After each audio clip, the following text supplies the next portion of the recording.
نددت غرفة تجارة وصناعة الكويت بجريمة اختطاف طائرة الركاب الكويتية وقتل 2 من ركابها الأبرياء على أيدي الخاطفين القتلة.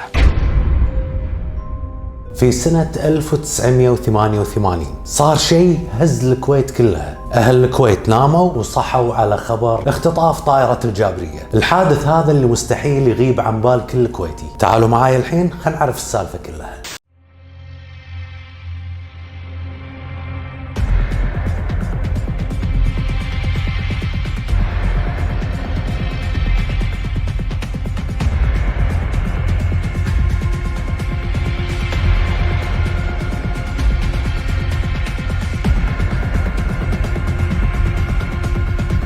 في تاريخ 5/4 سنة 1988 كانت الطيارة التابعة للخطوط الجوية الكويتية واللي رقم رحلتها 422 راجعة من بانكوك برحلة عادية من بانكوك للكويت. وكانت الرحلة هذه بقيادة الكابتن صبحي يوسف ومساعدة عيد العازمي. وكان بالطيارة تقريبا 111 شخص ومن ضمنهم أفراد طاقم الطيارة وكانوا من مختلف الجنسيات. فركبوا الطيارة والأمور كلها كانت تمام لغاية ما وصلت الطيارة فوق الأجواء العمانية وهني تم اختطاف الطيارة. وبكلام عدد من الشهود اللي كانوا بالطيارة قالوا ان عدد الخاطفين كانوا 7 وينتمون لوحدة من الخلايا الإرهابية وكانوا لابسين قمصان بيضة طويلة ومكتوب عليها نعشق الشهادة. وبعد ما تمت السيطرة على الطيارة والركاب من قبل الإرهابيين غيروا وجهة الطيارة من الكويت لمطار مشهد في إيران. وفعلا اهبطت الطيارة في مطار مشهد وكان واضح على الخاطفين انهم كانوا مستعدين للعملية لأن كانت معاهم أنواع مختلفة من الأسلحة. وشلون دخلوا هالأسلحة هذه بالطيارة الله أعلم. وكانت معاملتهم قاسية جدا مع الركاب. ومن أبرز الأحداث اللي صارت في مطار مشهد إن الخاطفين أفرجوا عن كل الرهائن الأجانب اللي كانوا موجودين بالطيارة. فيعني ما بقى بالطيارة إلا الركاب الكويتيين وطاقم الطيارة. وابتدوا الخاطفين يحققون مع ركاب الطيارة واحد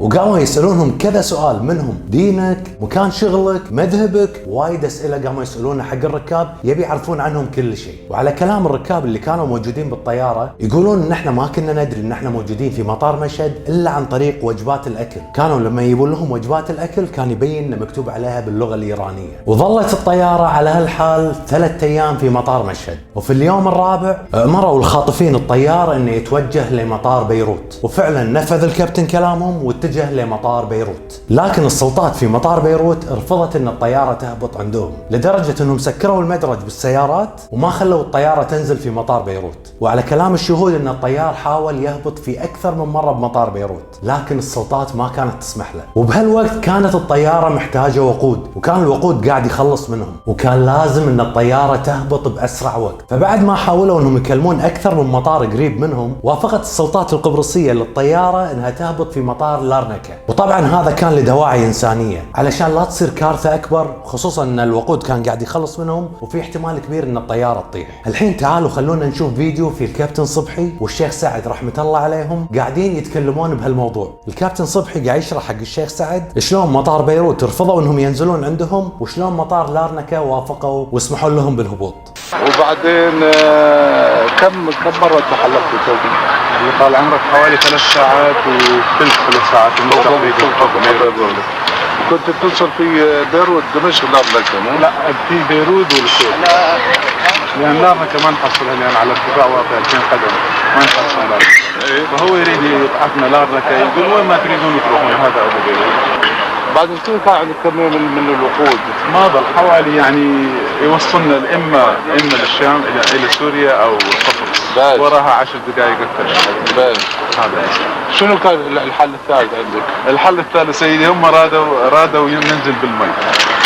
وين قررت؟ بالبحر. وين قررت تنزل في أي مكان في البحر؟ هذا بالبحر هو قال في دنيا ليل الأجهزة كلها مطفية الإضاءة مطفية.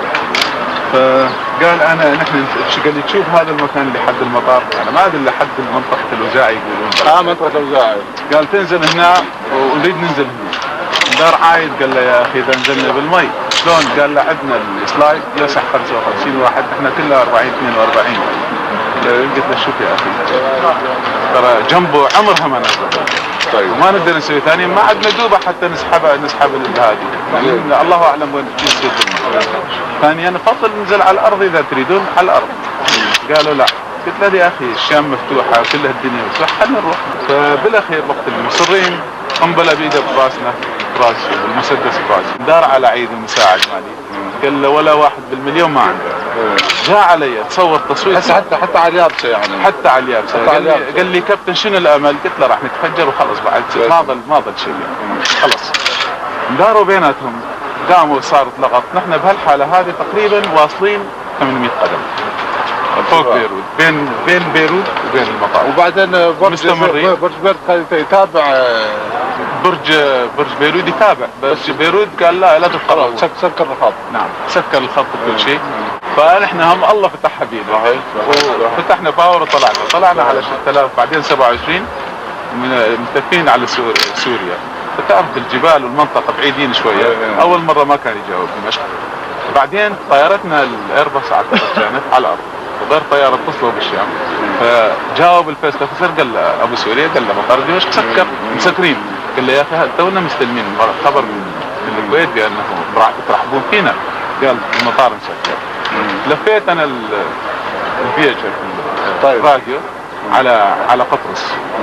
قلت له يا أخي ممكن ننزل عندكم؟ قال اهلا وسهلا.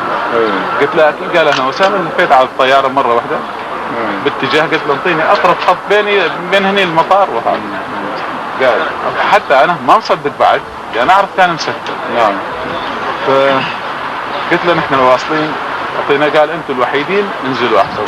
في مطار لارنكا في قبرص كانت مفاوضات الخاطفين مع السلطات القبرصية بأنهم يزودونهم بالوقود، وبنفس الوقت أمن الخاطفين الطيارة كلها بالمتفجرات، فحطوا متفجرات في كل مكان بالطيارة لأنه وصل لهم خبر أنه راح يتم اقتحام الطيارة من قبل السلطات القبرصية. وكرد فعل من الخاطفين على هالشيء، وبعد ما رفضت السلطات القبرصية أن تزودهم بالوقود قاموا الإرهابيين واعدموا 2 من ركاب الطيارة، وهم الشهيد عبد الله الخالدي والشهيد خالد أيوب رحمة الله عليهم. ودليل على انهم ناس جبناء وما في بقلبهم ذرة رحمة، قاموا وقطوا جثة الشهيد الطاهرة رحمة الله عليه من باب الطيارة.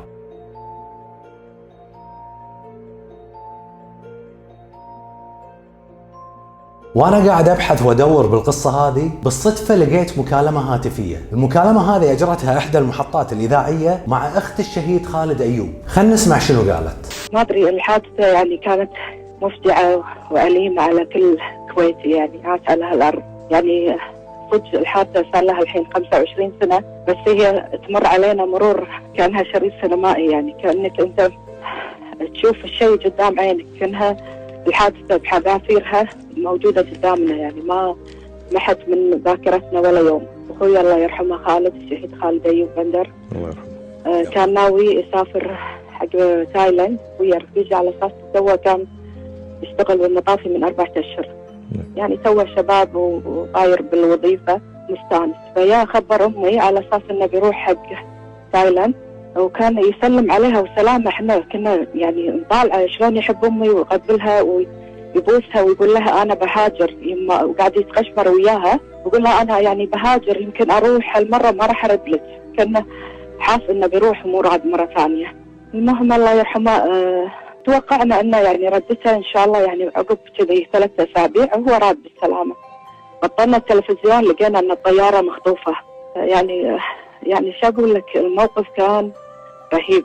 وبعد كل هالاحداث هذه اللي صارت تم تزويد الطياره بالوقود وطارت باتجاه الجزائر، وفعلا هبطت في مطار الجزائر. وهناك بالجزائر ابتدت المفاوضات، ويقول لك كانت مفاوضات شاقه وطويله واستمرت ايام، وليومنا هذا ما حد يدري على شنو كانت المفاوضات. لكن اللي كانوا متاكدين منه ان الخاطفين كانوا يبون بعض السجناء السياسيين اللي موجودين في سجون الكويت، لكن السلطات الكويتيه ما رضخت لمطالبهم وما قدروا يلوون ذراع السلطات الكويتيه بوقتها. فكان الاتفاق انه يعطونهم طياره ثانيه ويطلعون فيها من الجزائر بمقابل الافراج عن الرهائن اللي موجودين في الجابريه. وبعد 16 يوم من العذاب تم الافراج عن رهائن طياره الجابريه ورجعوا ارض الكويت الغاليه. ويومها كانت الكويت كلها ناطرتهم، وعلى راسهم ابونا رحمه الله عليه الشيخ جابر كان ناطر عياله يوصلون ارض الكويت.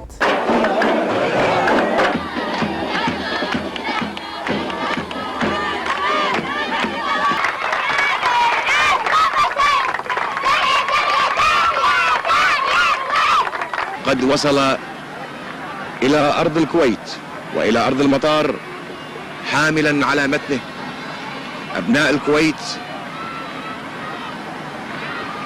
الذين دام احتجازهم